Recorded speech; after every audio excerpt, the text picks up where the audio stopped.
Welcome, everybody. I'm very pleased to introduce our biochemistry and biophysics capstone class, who, given the enactment of Oregon Measure 109, took on the task of digging through the scientific papers to create a non-controversial, science-based perspective on psilocybin and the molecular mechanisms behind its actions. We discovered many diverse studies are relevant, so rather than going deep into a few of the studies, we've sought to construct a truly broad overview of key topics in hopes of giving both scientists and the public a window into the fascinating science of psilocybin, along with pointers to the literature to allow follow-up on topics of interest.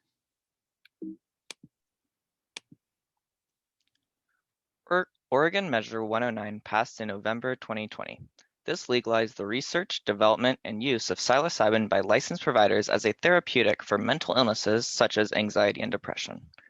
This may be news to you, but out of the 50 states, Oregon, at 22.6%, has the highest prevalence of mental illnesses in adults. No licenses are yet being created, as an initial 2-year development period through January 2023 was created so that the Oregon Health Authority and a 14 to 16 member advisory board could create the rules and regulations needed to improve the overall safety of the implementation of psilocybin therapy. Finally, the measure had upfront costs covered by the general fund and a psilocybin tax covering the long-term costs. We have built today's presentation around 10 main take-home messages, 4 on biochemical and historical background, 2 on mechanisms behind the psychedelic experience, 1 on clinical trials of therapeutic potential, and 3 on probing mechanisms related to possible therapeutic effects. Let's start our story now with the important molecule known as serotonin, as that is what psilocybin mimics. So 2 teams working on different biological systems independently discovered serotonin. In the 1930s, while probing the skin and intestinal tracts of rabbits, mollusks, and frogs for amines that could cause smooth muscle contraction, Dr. Vittorio Esprimer discovered a substance in cells lining the gut. He named this substance enteramine after its source in the GI tract. During the 1940s, Maurice Rapport, Arda Green, and Irving Page were studying hypertension and searching for constricting factors in blood. They discovered that such a substance was produced when coagulated, and they named it serotonin. Once the structures of these 2 substances were elucidated, they found it to be the same substance, now simply called serotonin or 5-hydroxytryptamine, often abbreviated 5-HT. Betty Tworig was the first to find serotonin in the brain. She sought a neurotransmitter that would counteract acetylcholine and cause muscle relaxation. After reading Dr. Esprimer's work, she identified serotonin as the unknown neurotransmitter and went on to develop sensitive tests for it and prove its presence in the brain. In a funny twist of fate, LSD actually played an early role in advancing neuroscience. D.W. Woolley noticed that the structure of LSD was similar to serotonin, and noting the powerful effects of LSD on the mind, his 1954 paper makes 3 prescient proposals. That 1, serotonin plays a role in mental processes. 2, serotonin deficiencies may contribute to mental health disorders. And 3, serotonin or analogs may alleviate mental health disorders. So from early on, there have been connections between serotonin and psychedelics and the potential value of psychedelics for treating mental illness. So how does serotonin do its work? So serotonin is found in single-cell eukaryotes in virtually all multicellular organisms, leading to the conclusion it is quite ancient, predating even the dopamine and adrenaline systems. Serotonin has amazingly broad functions in our bodies, with impacts including mood, appetite, sleep, stress response, sexuality, and even the formation of memories. Serotonin works through binding to transmembrane protein receptors that trigger specific intracellular responses. Of the 14 known human serotonin or 5-HT receptors, 1, type 3 is an ion channel, colored green here because by allowing cations to enter the cell, it stimulates nerves to fire. The others are so-called G-protein coupled receptors, or GPCRs, which trigger many complex signaling events. Among the 6 subgroups, some excite nerves to fire, colored green, and some inhibit nerve firing, colored red. GPCRs are a prolific family, a receptor family, with approximately 900 identified in humans. They're hugely important, with functions including responding to light, allowing us to see, and odorants, allowing us to smell, and neurotransmitters like adrenaline, dopamine, glutamate, opioids, and of course, serotonin. Their importance is perhaps made even more clear by noting that nearly a third of all FDA-approved small molecule drugs target a GPCR receptor.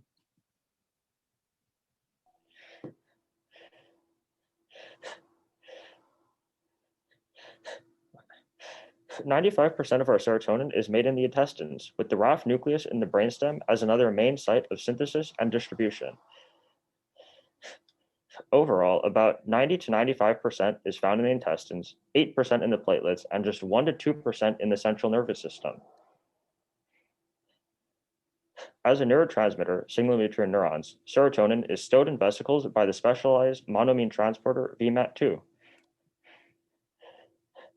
Upon excitation, the stored serotonin is released into the synapse, where its interaction with receptors stimulates other neurons. The serotonin transporter SERT then recovers the serotonin, and the enzyme monoamine oxidase works inside and outside the cell to convert serotonin to an inactive product. As is widely known, imbalances in serotonin levels can be linked to mood disorders such as depression, schizophrenia, and aggression. SSRIs blocking serotonin uptake and MAO inhibitors blocking serotonin degradation both raise serotonin levels and are clinically useful for treating depression and anxiety. This is all relevant to psilocybin because psilocin, the active form of psilocybin is a serotonin analog that is transported by SERT and degraded by MAO. Also, because of relevance to psilocybin, we note here that in insects, serotonin regulates sleep, swarming behavior, learning, and notably appetite. As one example, in one species of ant, the volume of sucrose ingested as well as the intake rate were lowered with serotonin injections, and furthermore, as seen in this other image, this effect was dose-dependent.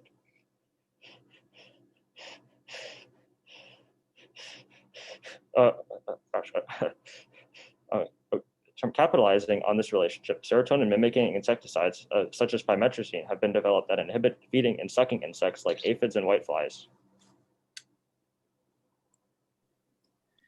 Serotonin is an ancient and widespread signaling molecule, influencing myriad of behaviors, with 14 receptors in humans, some excitatory and some inhibitory. So that's serotonin, but what about psilocybin? Living organisms produce a huge variety of organic compounds known as secondary metabolites. Psilocybin is one example. These are not required for life, but often provide an evolutionary advantage to the organism. Many are useful for medicinal purposes, and in fact, over 50% of FDA-approved drugs are natural products or molecules inspired by natural products. For instance, the well-known anti-tumor medication Taxol was obtained from the bark of the Pacific yew tree. However, not all natural products are beneficial. For instance, many mushroom species produce the natural product muscarine, the consumption of which results in sweating, lacrimation, bradycardia, and even death when consumed by animals. Natural products in medicine are often modified to eliminate such effects.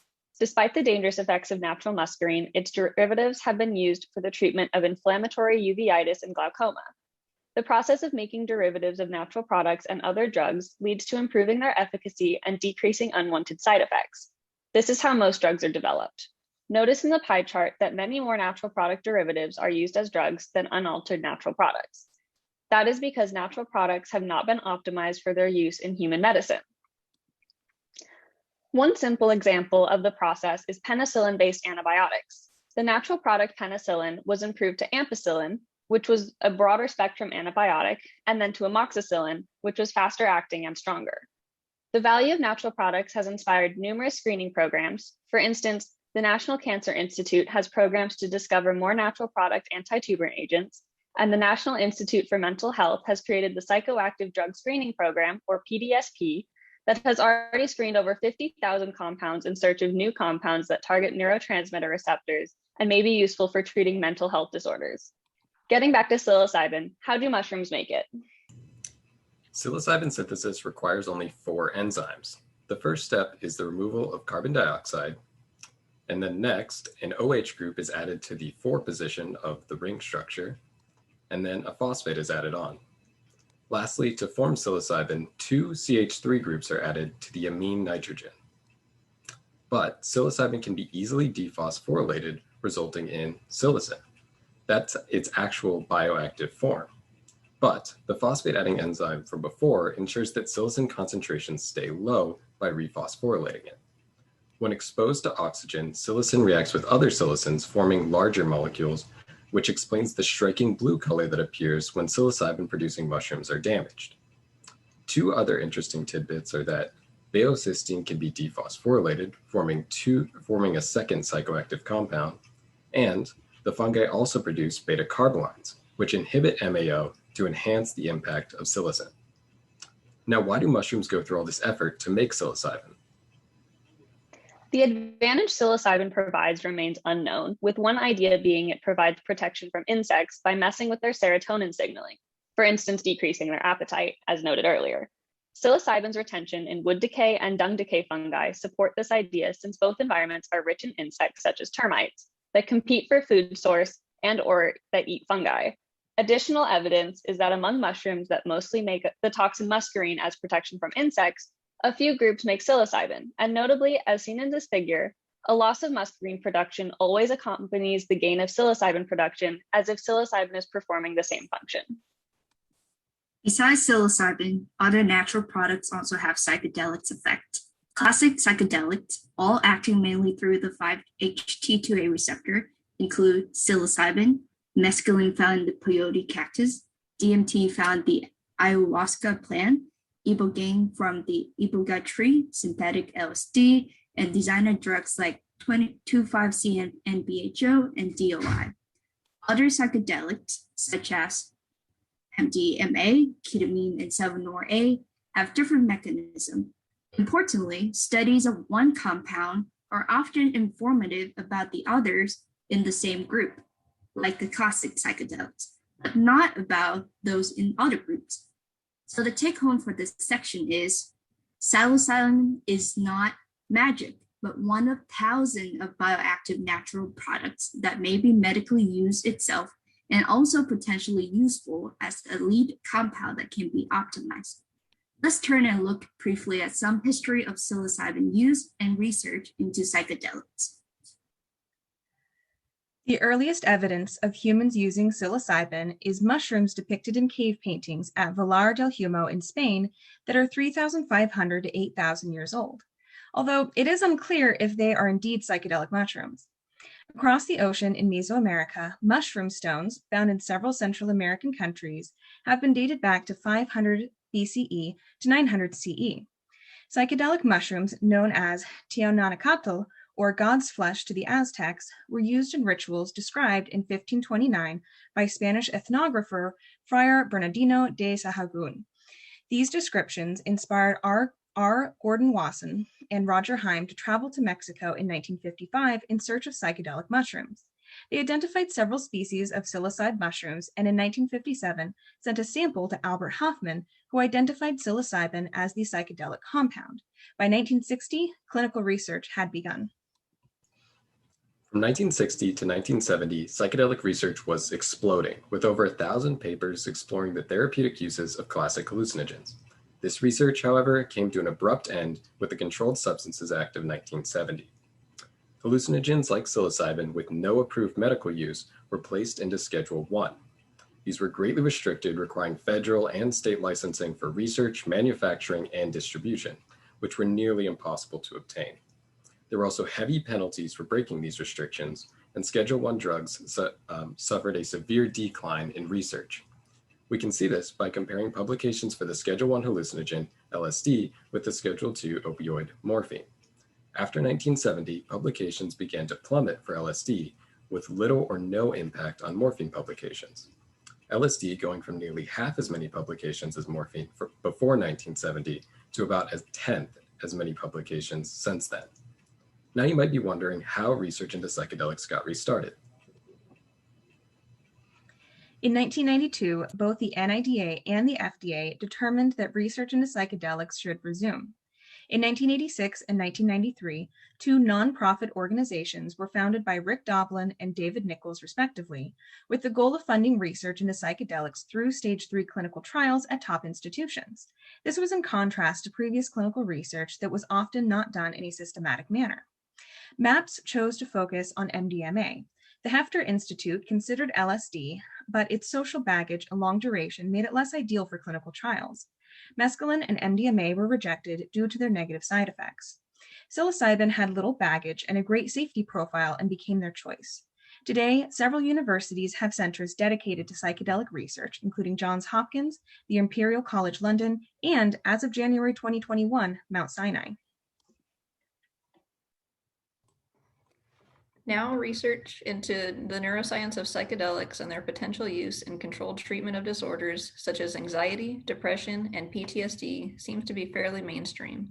Reflecting this, the journal ACS Chemical Neuroscience published special dark classic issues in 2018 and 2020 to pull together in one place information on the properties of many previously stigmatized drugs, including psychedelics such as psilocybin. And that brings us to our third take-home message, that early work on the therapeutic potential of psychedelics was abruptly curtailed in 1970, but is now again mainstream neuropharmacology. Underpinning the psychedelic experience are G-protein-coupled receptors, the amazing molecular machines that allow neurotransmitters to signal elaborate cellular cascades. As our last introductory topic, we'll take a highly simplified look at how GPCRs work. All G-protein coupled receptors share the same architecture. 7 helices, sequentially named 1 through 7, are arranged in a barrel shape spanning the phospholipid membrane. Neurotransmitters bind on the extracellular side in a pocket called the orthosteric binding site, where they make precise interactions that force helices 6, 3, 5, and 7 apart, which opens a binding pocket inside the cell. Specific G proteins then bind here and become activated, splitting the GDP bound complex into an alpha unit with GTP bound plus a beta gamma unit. Each of these then goes on to send further signals. To discuss how GPCRs work, a clever naming scheme identifies its parts by which helix they are in and their position relative to that helix's most conserved residue, which is assigned the number 50, as shown here in magenta on each helix. For instance, in the 5-hydroxytryptamine 2A receptor, residue tryptophan 336 would be W336 superscript 6.48, meaning it is right about here in helix 6. I chose this residue as an example because a recently published structure of the serotonin 5-HT2A receptor showed it was a key switch activating this dramatic 4-helix rearrangement. Although it's normally in the off state, if an activating ligand or agonist binds, it displaces tryptophan 336, which bends helix 6 and opens the pocket. In this diagram, where each dip is a different shape that with a particular activity, we summarize the important idea that GPCRs are a mixture of a few different wiggly shapes, rather than being completely on or completely off. 2 forms are off. 1 form is turned on by one type of interaction, and a second type of another form is turned on by a different type of interaction, where the mix of these states depends on the neurotransmitter that is bound. Furthermore, even without a neurotransmitter, the receptor is not completely off, but in this case, only 80% off. Continuing our simplified summary of GPCRs, let's look more closely at how signals flow from these shape changes. So shown here are simplistic off, on 1, and on 2 shapes to separately show what each does. The off shape is easy. It doesn't do anything. The on 1 shape, as noted in the previous slide, turns on the G protein alpha and beta gamma units so they can impact the cell by turning on or off certain signaling pathways. As a remarkable feature, each activated G protein turns itself off after a short period of time by converting GTP back to GDP.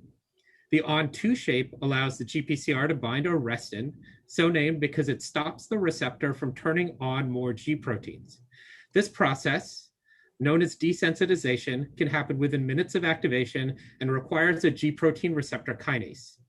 However, it is now known that in addition to stopping G protein signaling, restin actually triggers additional signaling events and then receptor internalization for recycling or degradation. So revisiting the shape preference diagram, we can introduce some important terms. First, recall that a resting GPCR might say have a baseline activity or 10% on for G protein signaling and 5% on for arrestin signaling. An antagonist is a molecule that blocks the binding of other molecules without changing the resting activity. Agonists turn on G protein signaling and transition to arrestin-based signaling, just like a true neurotransmitter, and partial agonists turn on some fraction of the full activity. But wait, there's more. Various biased agonists differentially favor the on-1 or on-2 shapes, and so can lead to huge varieties of signaling outcomes. And finally, an inverse agonist stabilizes the off shape, and so turns off the baseline receptor activity, leading to an opposite outcome from an agonist. You can see why simply considering the affinity of a molecule for a receptor is not the whole story. So what types of events do serotonin GPCRs trigger?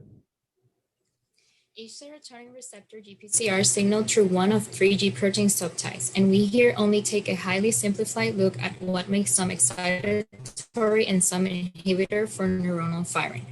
5-HT2 receptors are excitatory and coupled to GQ proteins, resulting in addition to other outcomes in phospholipase C activation that eventually leads to an influx of calcium into the cell and enhancing excitability.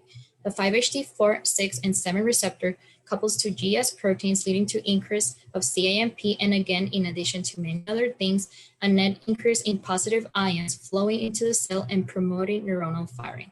In contrast, 5-HT1 and 5 receptors coupled to GI proteins, resulting in a lowering of CAMP and the opposite effects on ion channels, inhibiting neuronal firing. Now let's get back to looking at how GPCR responses can differ for various ligands. The impact of GPCR ligands is commonly shown in graphs like this, where the level of signaling in either the G protein or arrestin-specific pathways are plotted against the logarithm of ligand concentration. Each activity curve will start at a resting or baseline level of activity that occurs in the absence of a ligand. Moving on, the red curve shows the impact of a natural ligand or an agonist binding. The activity generated by these ligands is defined as 100%. A partial agonist in yellow produces submaximal activation of receptor signaling even when all receptors are occupied. Inverse agonists, shown in blue, block even the resting activity by stabilizing the inactive conformation.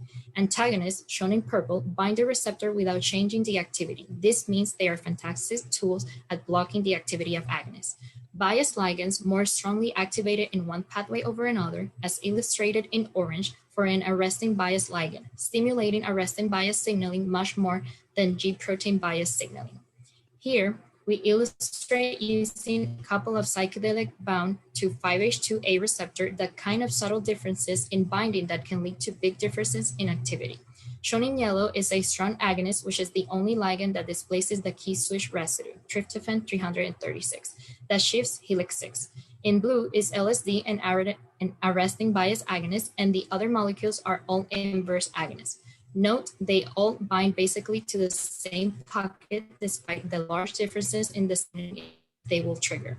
So take home number 4, which is GPCRs are remarkable shape-shifting molecules that impact cell behavior through a complex dance of G proteins, arresting signaling pathways, and ion channels. So more specific now, what leads to the psychedelic effects of psilocybin? After ingesting the mushroom, psilocybin, which is actually a prodrug, is dephosphorylated in the stomach to psilocin, the active form, some of which then crosses the blood-brain barrier and interacts with 5-hydroxytryptamine receptors. However, less than half of it makes it there due to the liver's first pass effect. In the liver, monoamine oxidase degrades about 5%, while another enzyme called UGT adds a sugar to about 50%. The trip ends after most of the psilocin is degraded to these non-hallucinogenic metabolites.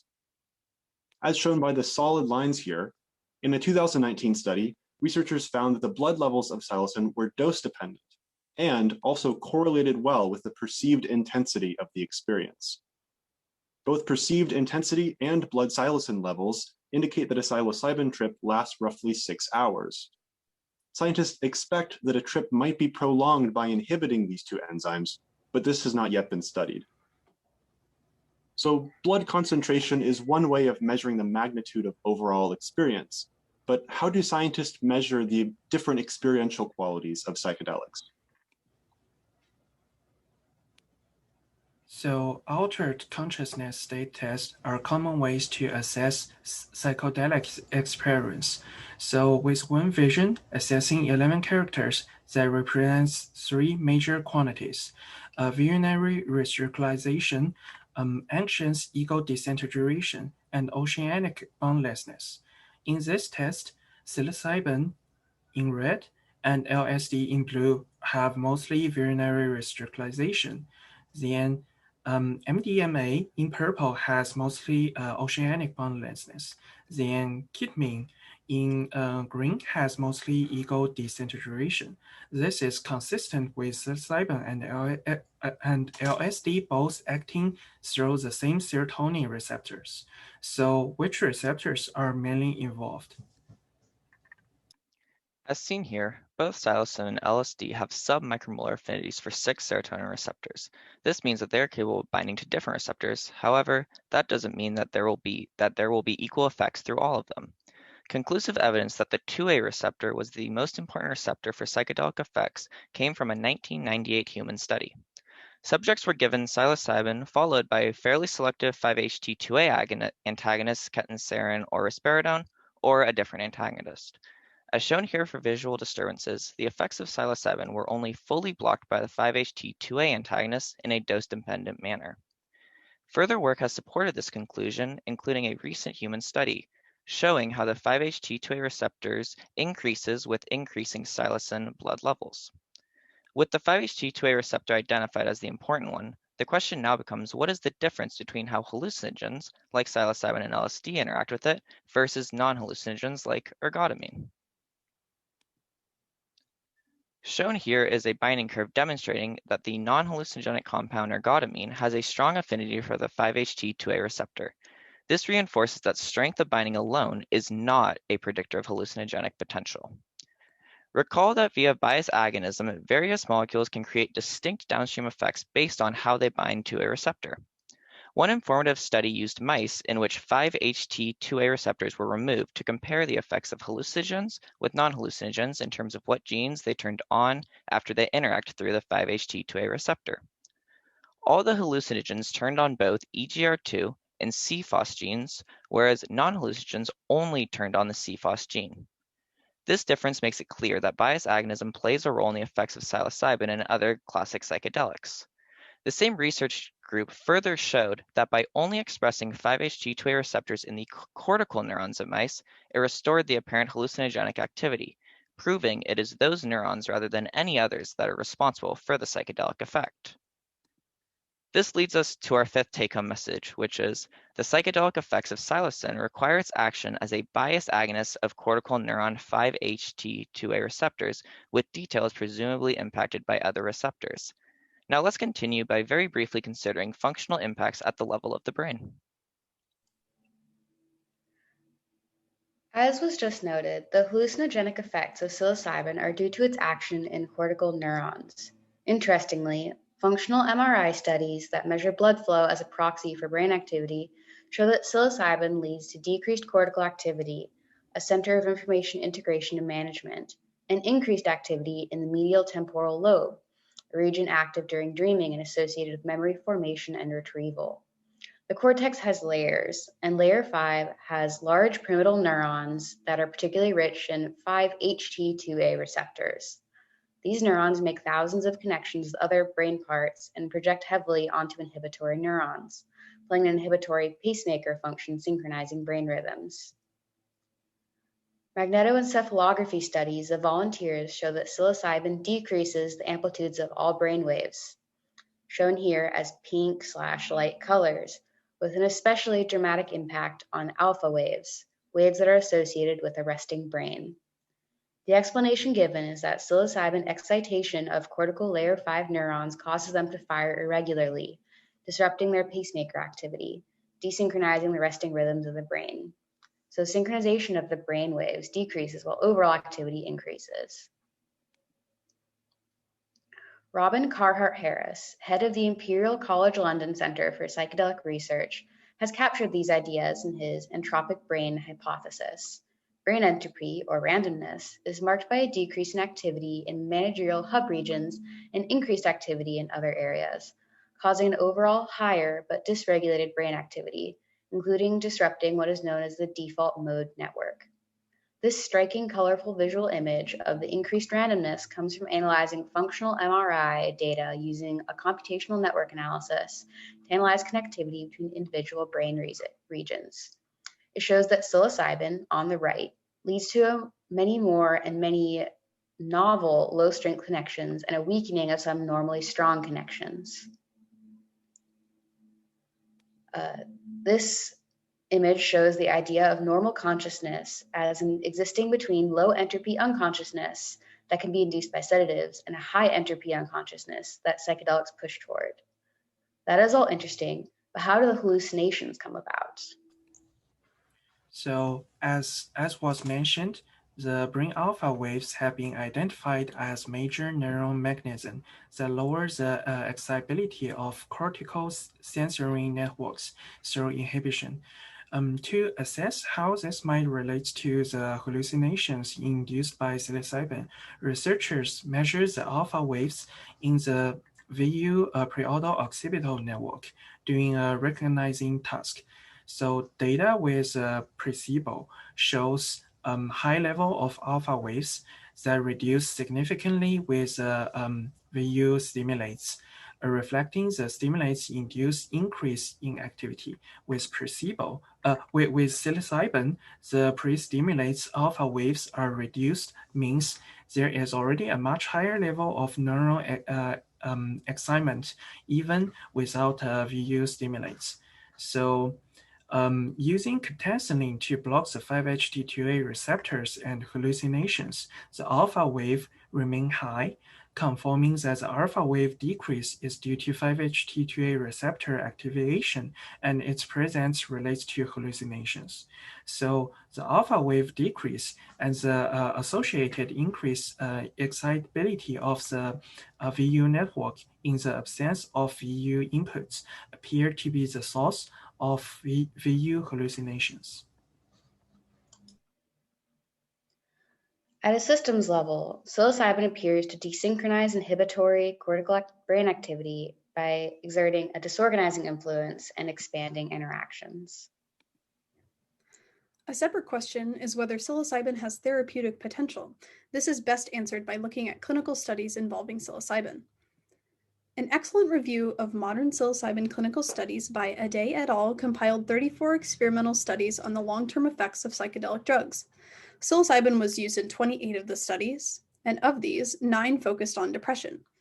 Looking at long-term effects is important because the efficacy of many current antidepressant treatments diminishes over time. It is therefore notable that in some studies, psilocybin had long-lasting positive effects on depressive symptoms. Studies of mental health treatment with psilocybin done before the Controlled Substances Act are not comparable to modern studies. This is due to altered classifications of mental illness, as well as the standardization of inventories used to quantify psychiatric symptoms, such as those associated with anxiety and depression. Here, we will just look at 2 modern studies investigating the efficacy of psilocybin for treating clinical depression. Both studies used standardized inventories to quantify depressive symptoms, with scores falling into categories of increasing severity, ranging from none to mild to moderate, and finally to severe depression. The first study, from 2016, was a pilot study using psilocybin for treatment-resistant depression. Patients received 2 oral doses 1 week apart, with psychological support provided throughout each session, and were assessed at intervals for up to 3 months after receiving the second dose of psilocybin. As you can see, the average QIDS score of the 12 subjects decreased significantly from severe to mild, with the effect still significant at 3 months post-treatment. A larger 2021 study with a similar protocol showed promising results as well. These 24 study participants also received 2 doses, 1.6 weeks apart on average, and each session was conducted with supportive psychotherapy. Patients experienced a significant decrease in their depression score, and it remained low for a month after treatment.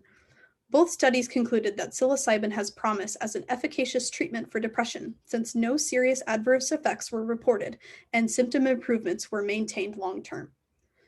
Results like these led the FDA in 2018 to designate psilocybin as a breakthrough therapy for treatment-resistant depression, and in 2019 for major depressive disorder.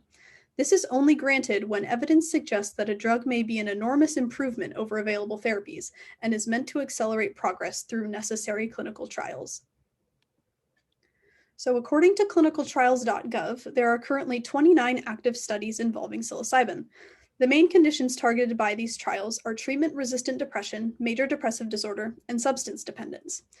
As can be seen here, no phase 3 or phase 4 studies are yet underway.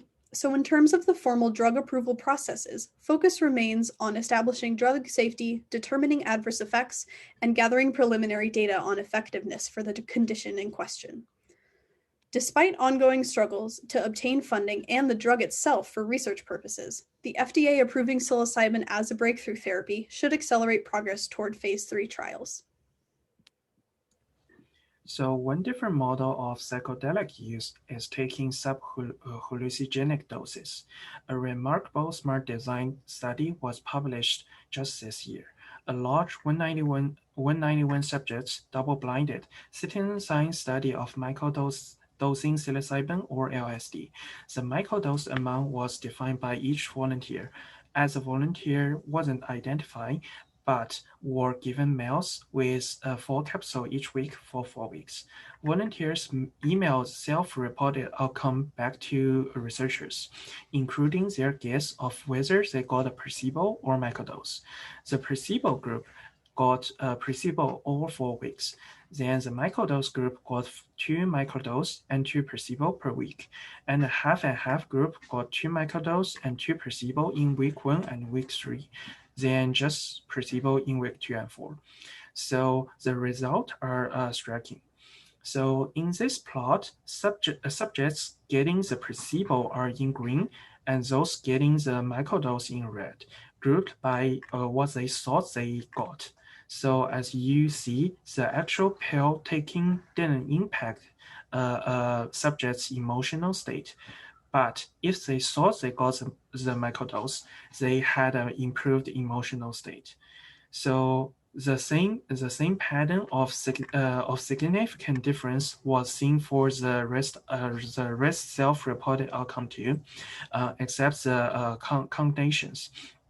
So the author's conclusion was the finding suggests that the anecdotal benefits of microdose can be explained by the placebo effects.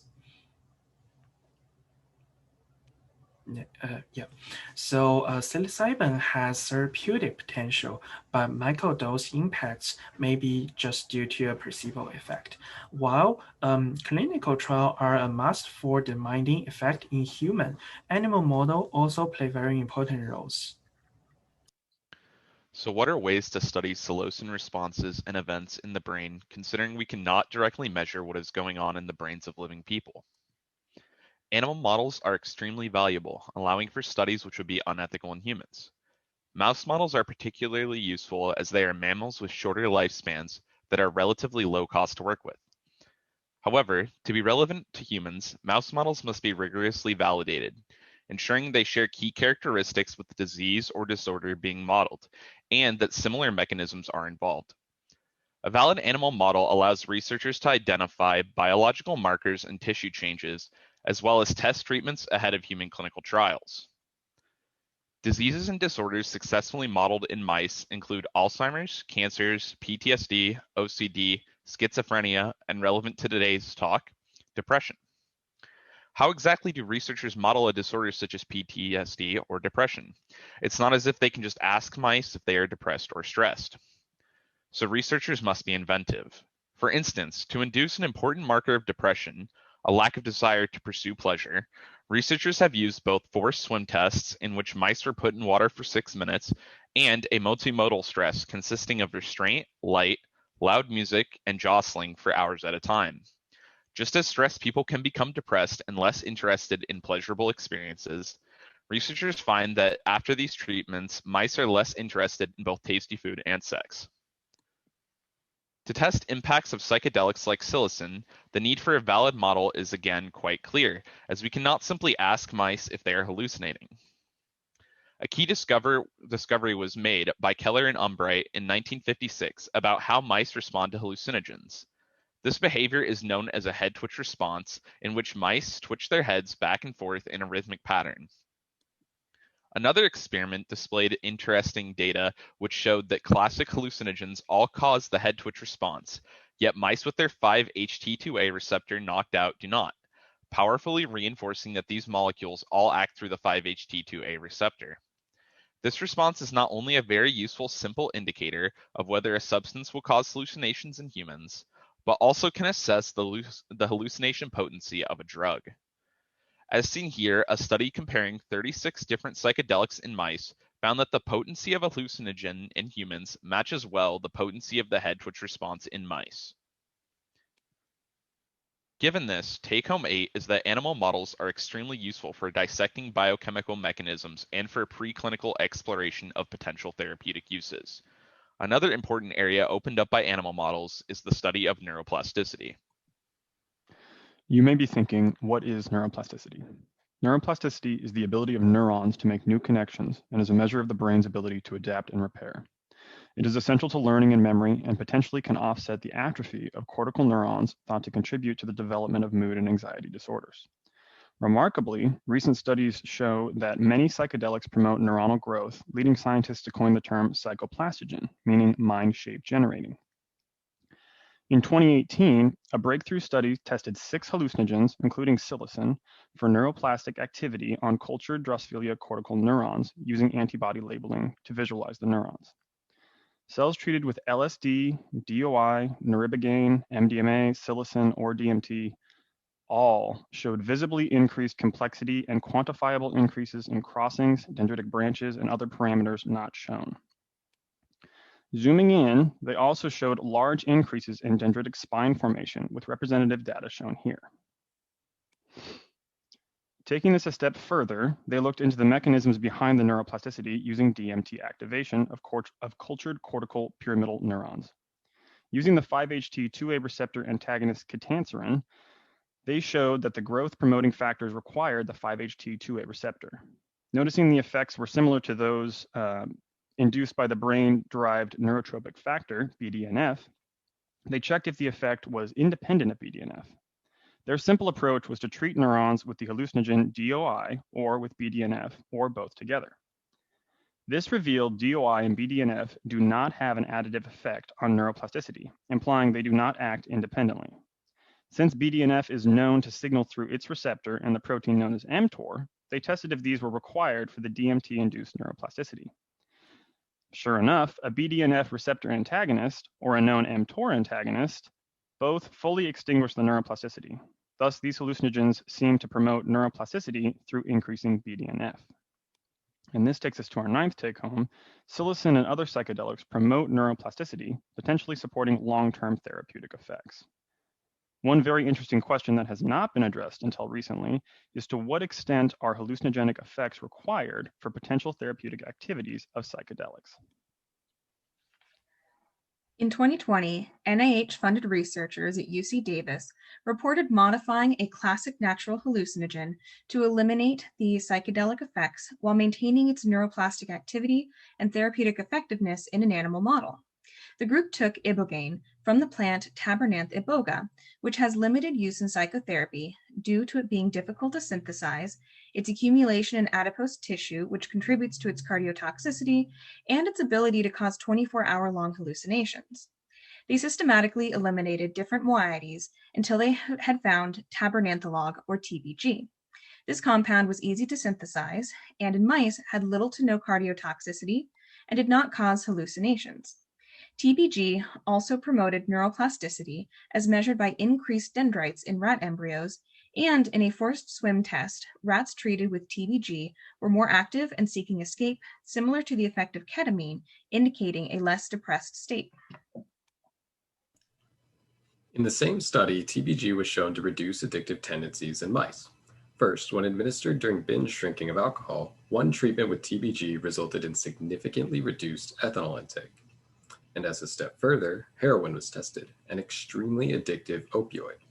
For this trial, mice could self-administer heroin by pressing a lever, which would then turn on a light pairing these two events. The behavior was then extinguished by removing heroin and the light. Lastly, the light was added back to see if lever pressing would restart, indicating addiction. It was found that TBG acutely reduced heroin intake during the self-administration stage and blocked habit reformation if taken within 12 days of light reinstatement. Together, these results imply that antidepressant, anti-addictive, and neuroplastic properties of ibogaine are independent of its psychedelic effects, even though they also depend on the 5-HT2A receptor. So might some of psilocybin's potential therapeutic effects be independent of its psychedelic effects? In a paper published this spring, the 5-HT2A antagonist ketanserin was used to show using a rodent model psilocin psychedelic effects were not essential for its antidepressant activity. First, male rodents went through a pleasure training used 1% of sucrose and urine from female estrus, representing good food and sex, and then were tested to establish the baseline references. Rodents were then given multimodal stress for 10 to 14 days, followed by a second test. Then treatment with saline, 5-HT2A antagonist, ketanserin, and psilocybin, followed by the last test. The stressed mice sought less pleasure, and psilocybin in yellow significantly restored their pleasure comparing to control in gray, while blockage of the receptor with ketanserin alone in blue had no effect, but surprisingly, it did not block the effect of psilocybin, implying that the antidepressant-like activity of psilocybin does not depend on the 5-HT2A receptor. They also asked whether the antidepressant activity was separable from the head twitch response. As expected, psilocybin treatment in yellow significantly increased the head twitching as compared to control and ketanserin, and the 5-HT2A blockage by ketanserin lowered the number of head twitches. However, as one mouse seems unresponsive to psilocybin, and two in the ketanserin did not lower head twitching, they reanalyzed the data in high and low head twitching groups. This led to an even higher significance p-value. The authors concluded that our clinical result therefore suggests that the 5-HT2A receptor and thus psychedelic responses in humans may not be required for an antidepressant response to psilocybin, although that can only be definitely established with tests in humans. So the take home for this section is some therapeutic effects of psilocin appear to be separable from the psychedelic's effect. Well, this has been amazing. We hope you have found the information-rich tour of the science of psilocybin as fascinating as we have, and that it has piqued your interest about one thing or another. And while a lot is known about psilocybin, there's of course still much more to be learned. I'm very proud of these students who, starting from scratch, ground zero, no knowledge, dug through hundreds of research articles to distill out what they shared today. They, and hopefully you also, have a better sense for how deep and complex, but also how rich the scientific literature is in terms of what can be learned from it. Finally, we're grateful to Oregon State University, the College of Science, and the BB Department for the environment and training it's provided, and also to the many researchers who have done all the work we have learned from, and to those who have supported us on our life journeys. Thanks also to you for your attention, and I want to invite anyone who has feedback for the students to email me today or tomorrow so I can pass it on. And now we're also glad to take questions.